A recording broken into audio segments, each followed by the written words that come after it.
আসসালামু আলাইকুম, কেমন আছেন সবাই? প্রথমে দেখেই বুঝছেন কতটা মজা হয়েছে আজকের নাস্তাটা।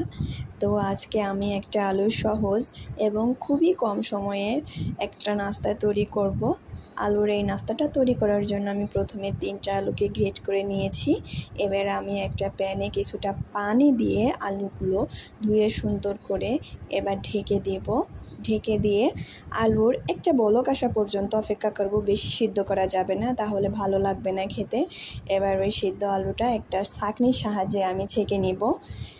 এমনভাবে ছেঁকে নেব যেন আলুর ভেতরে কোনো পানি না থাকে। এবার 2টা কাঁচামরিচ, একটা পেঁয়াজ, সামান্য পরিমাণ হলুদের গুঁড়া এবং সামান্য পরিমাণে মরিচের গুঁড়া, সাথে গোলমরিচের গুঁড়া এবং স্বাদের জন্য একটু লবণ দিয়ে দিব। এবার এগুলোর ভেতরে আমি আমার হাতের থেকে সামান্য একটু বেশি ময়দা দিয়ে ভালো করে মেখে নিব। আমার মাখানো শেষ। এবার একটা প্যানে একটু তেল গরম করে নেব।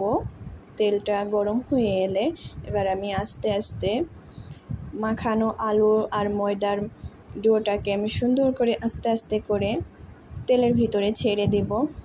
এই যে আমার দেওয়া শেষ। এবার আমি উল্টে পাল্টে নেড়ে নিয়েছি।